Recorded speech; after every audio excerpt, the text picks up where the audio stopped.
12th முடிச்சுட்டு engineering join பண்ணுற பல மாணவர்கள் பல விதமான கன்ஃபியூஸில் இருக்கீங்க. ஸோ இப்போ என்ன நம்ம இந்த வீடியோவில் பார்க்க போகிறோம்னா, அண்ணா யூனிவர்சிட்டி அப்ளைடு காலேஜ் வந்து பார்த்தோன்னா மொத்தம் தமிழ்நாட்டில் 400+ இன்ஜினியரிங் காலேஜ் இருக்குது.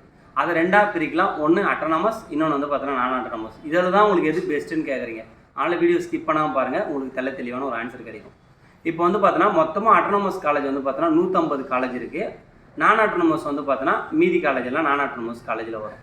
ஸோ அட்டானமஸ் காலேஜில் என்ன ஃப்ரேம் பண்ணுவாங்கன்னா, அவங்களே வந்து பார்த்தோன்னா சிலபஸ் ஃப்ரேம் பண்ணுவாங்க, அவங்களே எக்ஸாம் கண்டக்ட் பண்ணுவாங்க, அவங்களே ரிசல்ட்டை வெளியிடுவாங்க. ஆனால் அண்ணா யூனிவர்சிட்டிக்கில் தான் அவங்களே இயங்குவாங்க. நான் அட்டானமஸ்னால் அந்த காலேஜ் அண்ணா யூனிவர்சிட்டி என்றைக்கு எக்ஸாம் டேட் சொல்லுதோ அன்றைக்கி தான் வந்து பார்த்தோன்னா எக்ஸாம் நடக்கும். என்றைக்கு எக்ஸாம் ரிசல்ட்டை வெளியிடுறாங்களோ அன்றைக்கி தான் எக்ஸாம் ரிசல்ட்டை வெளியிடுவாங்க. அண்ணா யூனிவர்சிட்டி சிலபஸ் தான் நம்ம படிக்கணும். அட்டானமஸ் ஸ்டேட்டஸ் எப்படி தருவாங்கன்னா, ஒரு காலேஜுக்கு teaching, infrastructure, studying, learning faculties, lab faculties, placement, இந்தமாரி நல்ல விஷயங்கள் இருந்தால் அட்டானமஸ் காலேஜ் கொடுப்பாங்க. ஸோ அட்டானமஸ் காலேஜ் நீங்கள் படிச்சிங்கன்னா உங்களுடைய சிஜிபி நல்லா ஸ்கோர் பண்ணலாம். ஸோ நீங்கள் இப்போ எதாவது படிக்க போகிறன்றதை கீழே கமெண்ட்டில் தெரிவிங்க. உங்களுக்கு ஏதாவது இன்ஜினியரிங் பற்றி ஏதாவது டவுட்ஸ் இருந்தால் நம்ம நம்பருக்கு கான்டாக்ட் பண்ணுங்கள்.